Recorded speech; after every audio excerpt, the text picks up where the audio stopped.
देश के प्रति और देश की आम जनता के प्रति कांग्रेस की मानसिकता क्या है, यह पहले भी यूपीए गवर्नमेंट के दौरान भी और कल फिर एक बार उजागर हुआ है। कांग्रेस के घोषणा पत्र में भी कहीं न कहीं ये सब इशारे थे। ऐसा नहीं कि जो सैम पेत्रोदा ने कल कही है बात 2011, 12, 13 में तत्कालीन जो मंत्री थे पी चिदम्बरम, उनके द्वारा भी इन सब चीजों की वकालत बार बार की जाती थी। और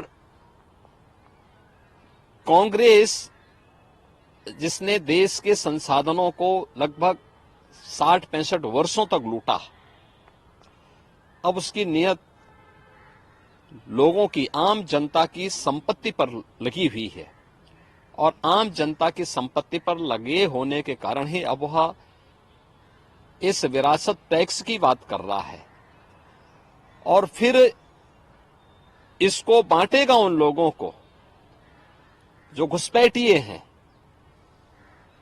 आखिर कौन नहीं जानता कि असम के अंदर, इस देश के नॉर्थ ईस्ट में या देश के अंदर अलग अलग भागों में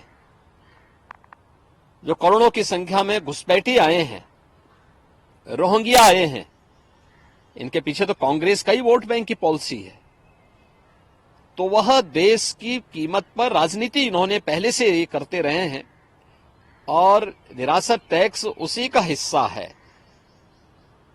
एक तरफ ये आम जनता को टैक्स लाद करके तबाह करेंगे, उनकी संपत्तियों को जबरन अपने कब्जे में लेंगे और फिर उन घुसपैठियों को, उन लोगों को देंगे जो लोग, जिनका भारत से कोई संबंध नहीं है। सैम पेत्रोदा ने कांग्रेस की उसी मंशा को उजागर करने का एक प्रयास किया और उसने उसी बात को कहा है जो कांग्रेस का वास्तव में प्रयास है। वो तो अच्छा है 2014 में कांग्रेस की विदाई हो गई, अन्यथा कांग्रेस उसको उसी समय लागू कर चुकी होती। इसलिए सैम पेत्रोदा की बात वही है जो पी चिदम्बरम कह चुके हैं और इससे पहले कांग्रेस कर चुकी है। सर, कर्नाटक मामले देखने में आए जिसमें मुस्लिम्स की ऑलमोस्ट सभी जातियों को भी शामिल करने के भी मामले कुछ सामने आ रहे हैं। आप किस तरीके से देखते हैं इसको? कांग्रेस का वक्तव्य बहुत दुर्भाग्यपूर्ण है और भारत के इस्लामीकरण करने और भारत को विभाजन की ओर धकेलने का एक कुचेष्टा का एक हिस्सा है। कांग्रेस यूपीए सरकार आने के बाद उसने उस समय भी इस प्रकार के कुत्सित प्रयास किए थे। पहले जस्टिस रंगनाथ मिश्रा के नेतृत्व में एक कमेटी गठित की थी और रंगनाथ मिश्रा कमेटी ने एक प्रयास किया था।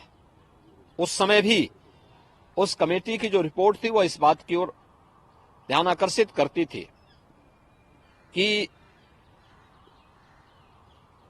ओबीसी वर्ग को मिलने वाला जो 27% आरक्षण, उसमें 6% आरक्षण मुस्लिम को दे दिया जाए। ऐसे ही उस कमेटी की रिपोर्ट में यह भी था कि दलितों को भी, यानी जो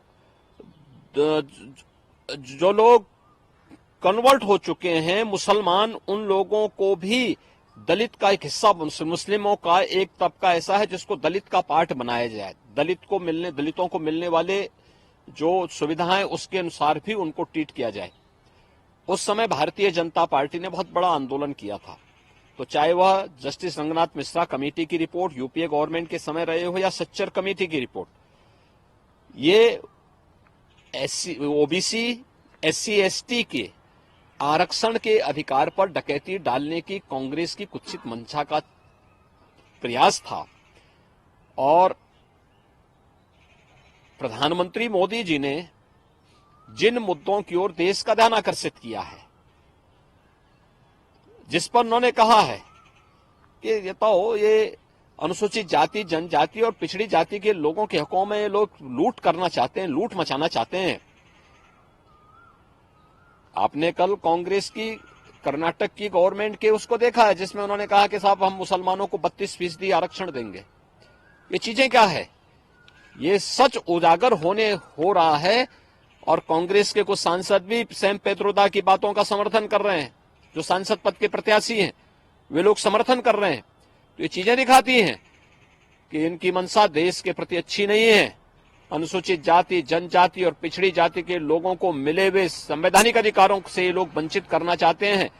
उनके अधिकारों को जबरन ये लोग लूटना चाहते हैं और दूसरा विरासत टैक्स के आधार पर पूरे देश को तबाह करना चाहते हैं। तो इन दोनों के प्रति देश को सतर्क रहना होगा, आम जनमानस को सतर्क रहना होगा और कांग्रेस और इंडी गठबंधन के लोगों के इन मंसूबों को पूरी तरह खारिज करने के लिए लोकतांत्रिक अधिकार का अपना सही उपयोग करना होगा। हमारे चैनल के साथ जुड़ने के लिए सब्सक्राइब करें और बेल नोटिफिकेशन दबाना ना भूलें।